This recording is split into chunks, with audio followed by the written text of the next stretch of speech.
Yo, what up, man? Chris, somebody checking in, man, back with the vlog, man. Make sure that like button, that subscribe button, Wayne. I appreciate all the support. Salute to everybody.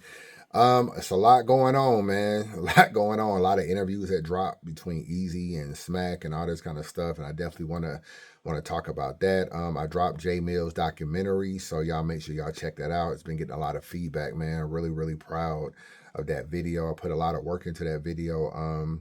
Able to put that together. I feel like that's something that can stand the test of time and, hopefully be a part of battle rap media history of just reliving this moment.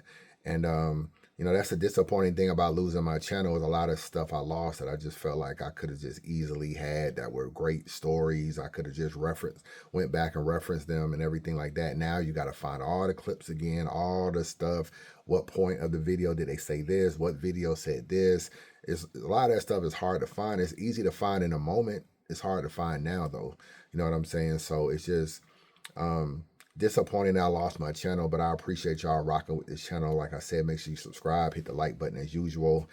We got diss tracks still. Serious Jones dropped a diss track called Damn Johnny on his channel. What else happened? Henny Man dropped a diss track. So salute to Henny Man. He dropped a diss track. Who else dropped a diss track? I still haven't talked about True Foes diss track yet, so it's a lot. I still have not talked about King of the Dot event. They just announced Jazz the Rapper and A-Ward and a whole bunch of other battles that I have not talked about yet. And URL has dropped that I was looking at. They have dropped, who is it? They've dropped Tay-Rock and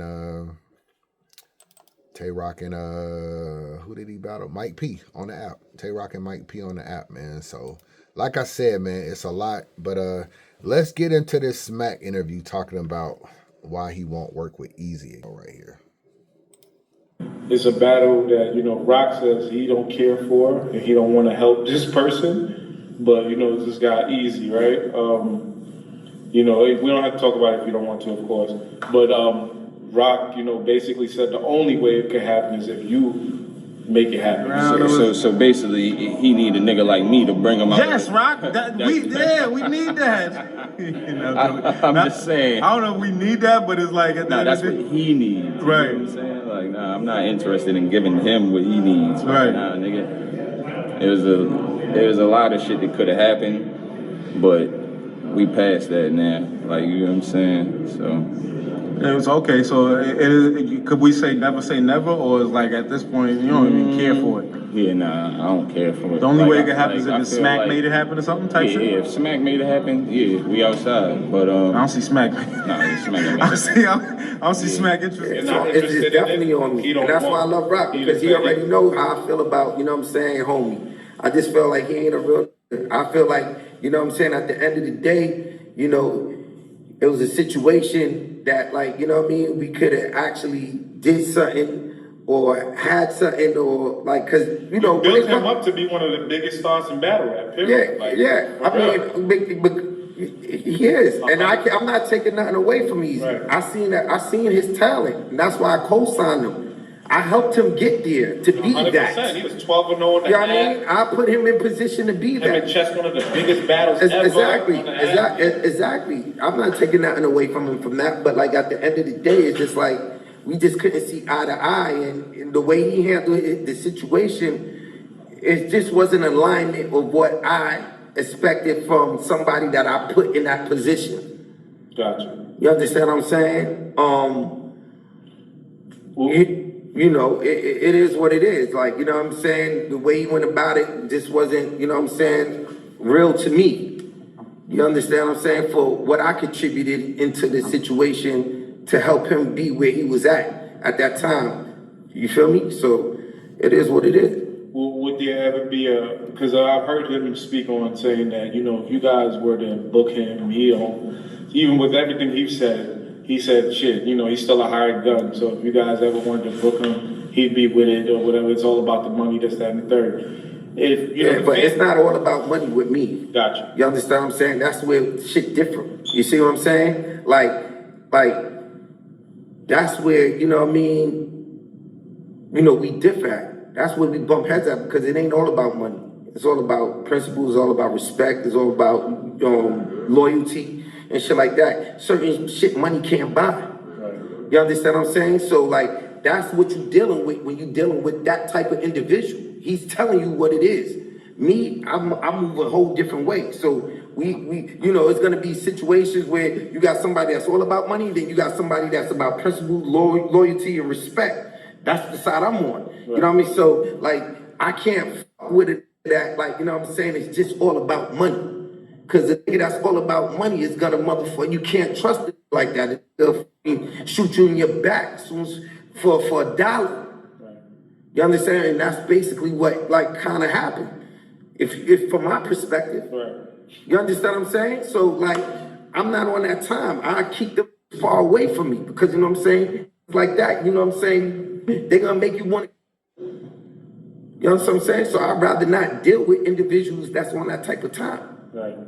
So that's something that'll never happen. We'll never see him. I'm not saying never, but I'm just saying though. I'm just letting you know where I'm at with it. And all right, man. A lot to unpack here. Obviously he said never say never, so there is always a little bit of hope there. You know what I'm saying? Maybe Surf can come home and say he want to battle him and everything like that, and maybe Smack will put it together or something like that. So I do think that there is at least a slither of hope, I guess, that a battle could happen, because I kind of do want to see Eazy and Rock, and I do want to see Eazy and Surf, and I don't really know where they would battle because they would probably only want to do it on Smack.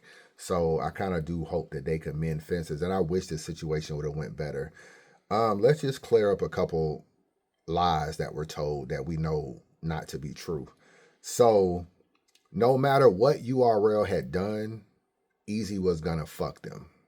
Let me repeat that. No matter what URL had did, Eazy was gonna fuck them. We can be very frank now. Now that we know Eazy was smashing Rim, now that we know that they were together, there was never going to be a way that Smack and Eazy were going to be able to work together moving forward. Even if they allowed him to do the Hitman battle in good faith, that he would come back to URL, he would have just continued smashing Remy. Remy would have been doing her thing. He would have got 2 or 3 million views on YouTube with Hitman. He would have been feeling himself. He would have been on cloud 9. Eazy isn't used to this kind of popularity because he was not popular prior to getting a URL. And obviously he's with a celebrity, which got to be different. He went from Zan to Hurricane Dude to Remy. So that's a big difference in the status of a female too. So the thing is, you would have been looking at that situation. Smack them would have never been able to rein Eazy in, bro. So when he says, all I wanted was a YouTube release, that's also a lie. He wanted a lot more. He was just never going to be able to battle over there, because what happened was he would have then had leverage. He would have been able to go to Smack and say, well, I'll battle over here, but I'm also going to battle on Chrome, which URL would have been cool with. They might have done the Hitman battle, but they never wanted him to go over there again because they would have felt like he's under contract. So, but with him being in a relationship with Rim, he would have felt like, I'm going over there with my girl. So that would have never worked out. Then if he would have battled on a URL, he would have been having a lot of demands. Like, yo, I need a YouTube release for every release. I need this amount of money. I need to be the main event. I need to battle this person, or I'm not battling. Why? Because I can get all of those opponents on, for the most part, unless they're URL artists, I can get opponents on Chrome 23, and I can have my cake and eat it too. So now I don't need you. You probably need me. At least I think you need me. So therefore, we have to more so work together now. I'm not under y'all control anymore. So when you look at this situation, yes, URL could have let him battle Hitman. They could have not sent a cease and desist. Eazy could have not broke his contract. You can argue that the contract may have not really been a legit contract or the best contract. It was a contract they gave everybody. So I'm not saying that they were unfair to Eazy. This is how the contracts they wrote for everybody. They don't really have an opponent on there, and they don't really have money on there. They just basically come up with it based on who URL gives you. They give you head ice one day and they give you real sick the next day. The money may change, and they change it on the contracts. But Eazy did not know that the contract was not, I guess, completely legit until he left, until he got a cease and desist, And until Rim was like, I'll put a lawyer on the paperwork to make sure it's straight. By then, he had already made his decision. He was leaving URL to battle Hitman, or he was going over there to battle Hitman. So this whole situation was inevitably, I can't even speak. It was always going to be a messed up situation where Eazy was going to fuck URL one way or the other. Because P, Chico, Smack, and Beasley was never going to give Eazy everything he wanted.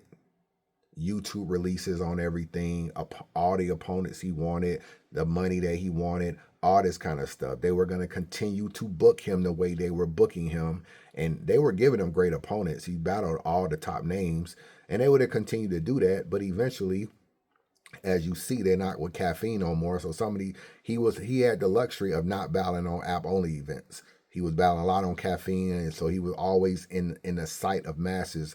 But Eazy is a numbers guy, bro. If you look at him and he talks about his views and his numbers and his traction, and niggas only do views when they talk about Eazy, that the numbers he would have got on a Hitman battle, it would have boosted his ego so much he would have never wanted to be behind an app anymore, to where he can't see his growth.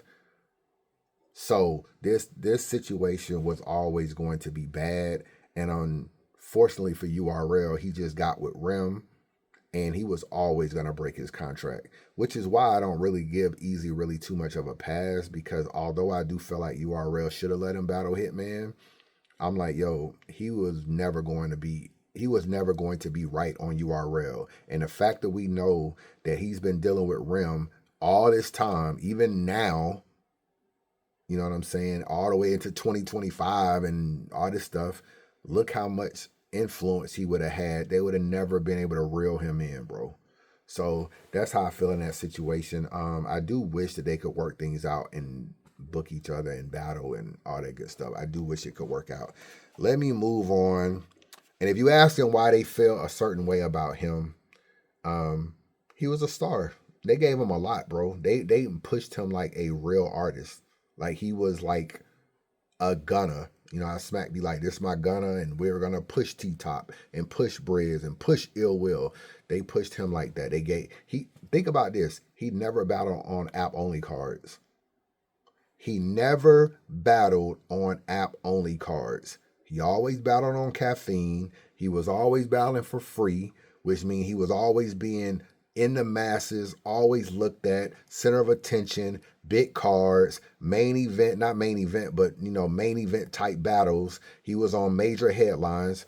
He never had a situation that went on this weekend where battles happen. They happen in Orlando. They're on the app, and you got to wait till the battles drop. The time Eazy was 12-0 on the app, it all happened during Caffeine era, where he was able to battle on Caffeine and never on app-only events. So they did that for him. They could have put him on app-only cards like they do Kid Slade, and they didn't do that to Eazy, bro. They pushed Eazy like they knew he was a star. And sometimes when you wrap your arms around a nigga and you believe that this nigga is the next nigga and it don't work out, it stings different than some of these other niggas. So if you looking at it and you're like, oh, why they tripping on Eazy? They not tripping on so-and-so or so-and-so or this person, that. It's because them niggas ain't easy. You know, and if you're a league that's looking for new talent, Eazy represents the best new talent. So that's why they feel that kind of way. I don't want to make this blog too long, but I'm already at 14 minutes. I got 2 more topics. So let's go. Rapid fire. Let's get to Eazy flagging, man. Let's see. What the hell? I'm trying to ask you. That's what the word seemed to be. No, that's not the word. That's from these corny niggas that don't know who flagging niggas' channels, and they just because they gonna say my name that they know it's gonna get a little bit of traction. If I flagged your fucking channel, I'm gonna say I flagged your fucking channel because I don't like you. Did you threaten to flag a channel? No. So, okay. Somebody else just all I said was conjured that up. If you use my footage to disrespect me, I'm getting it took down. Warranted, valid. No, I'm a public figure, so if anybody could talk, you know how many people talk shit about you? Could go put on Eazy the Black Cabinet, and there's mad niggas talking shit about me. I can't get their channels taken down, but if you use my content that I own to disrespect me, I'm swiping that shit. All right. Let me start right here. This whole shit. Let me just put that out there. I'm not with flagging. I'm against it. It ain't just cause of my channel. I've been like that. You know what I'm saying? You know what I mean? People hit me up like, yo, I'm surprised you don't be flagging people when they talk about your case. I don't give a fuck, bro. I'm so secure in who I am as a person and the success that I have been since I've gotten out of jail. I don't care. It's all part of my story. One day I can look back and be like, I went against all these niggas on the internet and still managed to have a successful YouTube channel and nobody could stop me. They even flagged my channel and I came right back. It's all part of your story. So I necessarily don't care about it. I'm not mad at Eazy trying to flag people who talk about him or disrespect him, I'll say, and he wants to flag them. Not really, just because I don't flag people, I'm not saying that that he should do it too. What he's saying here is not necessarily wrong or anything like that, at all. Now, two things I don't agree with. One, you did threaten to flag people. You said it would be your dream to get rid of Hip Hop Is Real channel, which is corny. Hip Hop Is Real is a staple in this culture. They have a lot of dope interviews, a lot of historical stuff on their channel. To get their channel flagged for what? What has knowledge done to you? Interview some people you don't like. Knowledge don't ever talk about you. Knowledge don't ever get on camera and literally speak in front of this camera and talk about you. So you want to flag his channel for what? Because he might have interviewed Pap when y'all was having y'all issue. He might have interviewed some people that you don't like. That's just insecureness to me.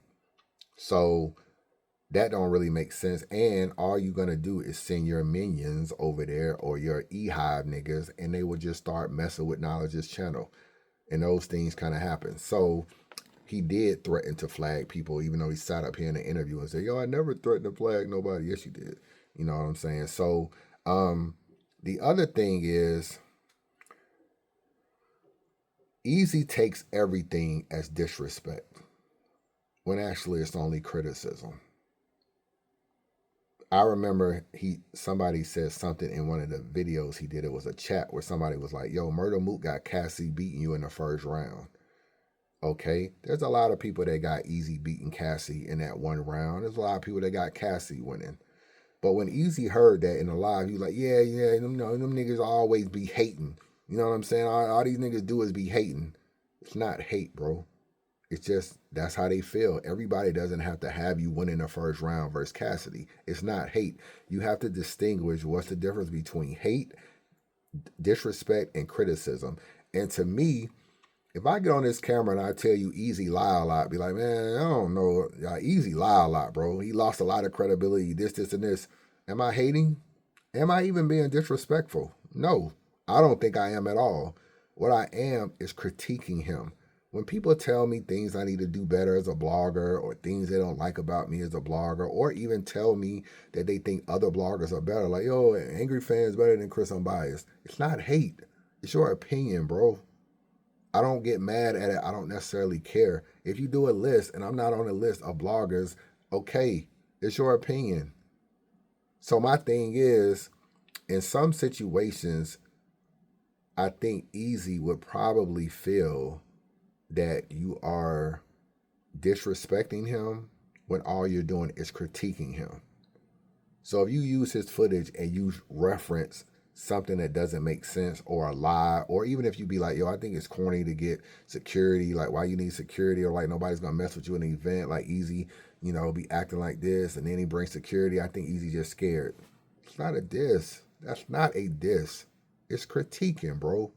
People gotta stop being so sensitive and stuff. And in my opinion, I think Eazy would probably feel that everything you say about him negative is a diss. It's a diss.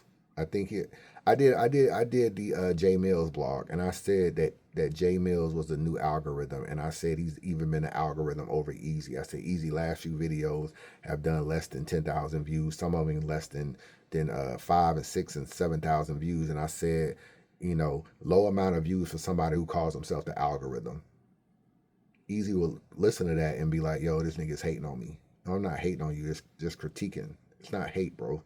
So it takes a lot for me to feel like you disrespected me. Other than that, you're just critiquing me, and I know how to take critiques. I'm not the best blogger. I'm not perfect. I'm not this. Everybody doesn't have to like me. I've accepted that. I'm cool with that, and I'm very secure with that.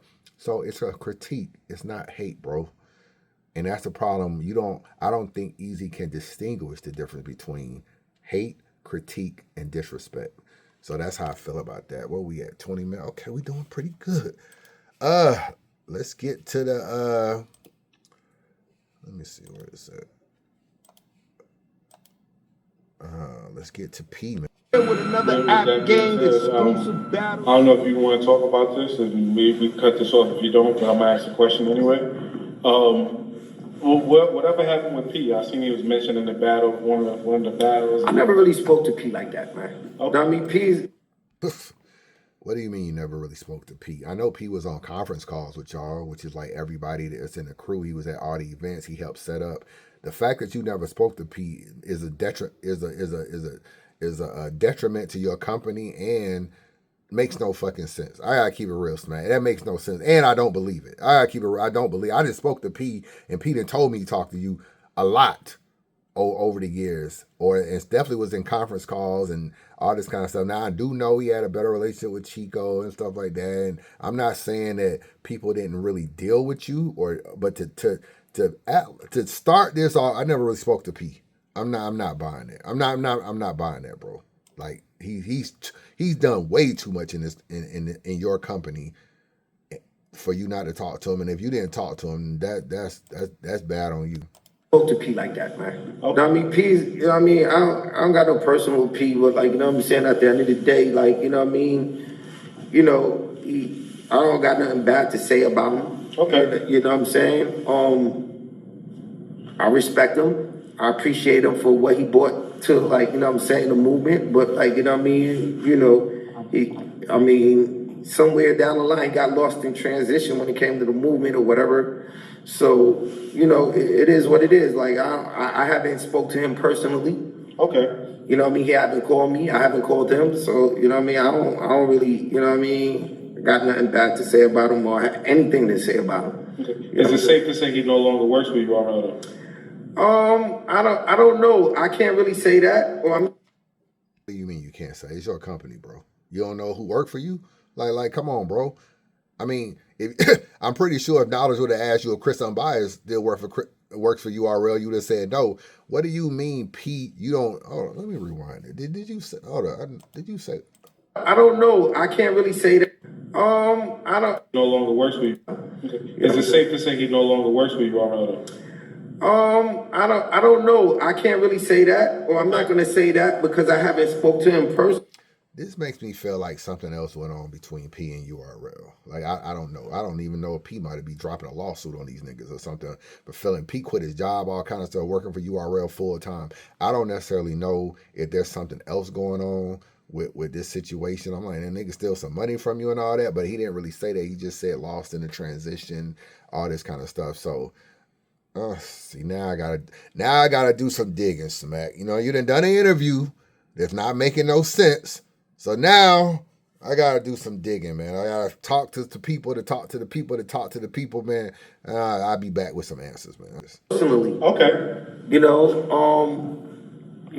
I still got respect for Pete.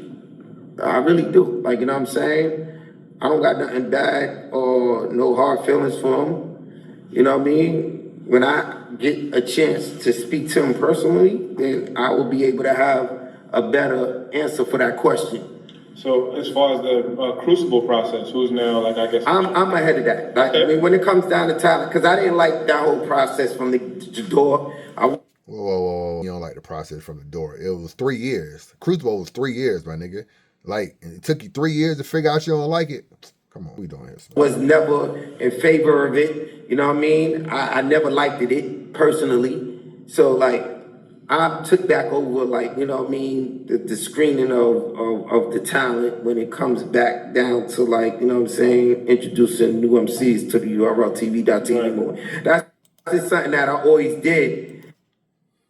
All right, so I don't really know if that's a good thing or a bad thing with Smack taking over talent. I don't think Smack is in the trenches. He's also not reachable. He's not someone you can just hit up and be like, "Yo, Smack, man, I got this nigga in fucking South Carolina is going crazy." Smack is not one of these guys. A lot of the top names on URL are some of the only people that can even reach Smack. You know what I'm saying? I'm pretty sure Usa can't pick up his phone and call Smack right now, and Smack can answer. So at the end of the day, I don't know how you can find talent if niggas can't even really holler at you like that. So what's really going on is other niggas is finding talent and just bringing it to Smack. And a lot of it is rock, which is a little bit of biasness. It's like Top Floor Loot and News from Battle Academy, and like these are all like niggas he fuck with, Cave Gang niggas. Like you can't find talent that way, bro. You gotta like, there's no disrespect to rock. You gotta find a neutral party that's gonna find things. I even heard Doc Petty, or Doc Rowe or whatever, this nigga from the Spaces. You know what I'm saying? I'm seeing him at events now and stuff like that. And I don't know if I think he might be putting money up for events. He might be throwing some money and trying to put some stuff together. I know a couple events that he tried to like put together and stuff. And anytime that you're trying to put new stuff together and you're willing to spend money, URL will use that situation. So at this rate, it seemed like Doc Petty and Doc Rowe, whatever the fuck he go by, and Rock and whoever else is like really finding the talent and bringing it to Smack, which I don't know. I thought they had Kells. I thought they had Bills. I thought they had all these other recruits. I mean, No Mercy was a crucible recruiter. I thought they had all these people recruiting. So Smack just needs a neutral party that's respected, that's really in the culture that everybody kind of rocks with, or most people rocks with, that's accessible. Smack can say, "I'm trying to find new talent," but he's not accessible. If I found a nigga right now that's crazy that I think would be dope in battle rap, how can I reach Smack? I don't got Smack number. Even if I tried to get Smack number, niggas I fuck with that close to URL probably wouldn't even give me his number. How can I ever tell Smack about this person? I gotta tell somebody, "Yo, Rock, man, listen to this person, man. Let Smack know." Like that ain't the way to do it. That just not the way to do it, bro. And URL is putting a lot of stuff on Twitch, which is cool. That Smack Twitch that's trying to build, I guess, the Twitch following up. But somehow they still gotta use a YouTube channel to try to promote and try to do other stuff. And they got the same way. I do like the fact that URL is putting a lot of clips on that URL Twitter, not Twitter, but Twitter and Instagram account. They gotta do that for all new artists too. They just gotta come up with creative things. A lot of y'all are down on P. P did some good stuff though in battle rap. Now I don't like things that P did. I don't like P ways a little bit because he kind of got Norbs out of here, and I don't really like that. I'm a Norbs guy, and I don't like the fact that Norbs don't work there no more. And then Norbs was gone, and then you look up and Nunu Nails and P are still there. But P was more innovative. He created stuff like Band. He created stuff like the tournament. You know what I'm saying? Stuff like that with Caffeine. These are like innovative ideas that he had. And I feel like he's a little bit more on the ground level more than other people are. So I do feel like there was a benefit to some degree to P. It's just people don't really want to give P any credit for anything. Like, yeah, he didn't really find a star, but Eazy, he put Eazy on. That was his star. And that's why he feels some type of way about everything that happened with Eazy, because Eazy represented the one star that he found outside of Norbs. You know what I'm saying? So, but yeah, I don't really know about Smack finding talent. That's kind of, I don't know if that's a good thing. I guess we'll see how it play out in 2026. You know what I'm saying? I always give things a chance, but I just feel like if you're gonna use Rock and Doc Rowe and stuff, then you just got to be cool with them niggas to get on, and all this kind of stuff. You just need kind of like, and Doc lives in the space, and then he's Rock. He's gonna fuck with a lot of Maryland niggas and Philly niggas. So I don't know. I don't really know how you crack that mold. How does an Atlanta nigga get put on or whatever? Like it just, I don't know. It's interesting. We're gonna see how it play out. But that's it, man. I'll be back with some more stuff. Chris Unbiased, holla at your boy.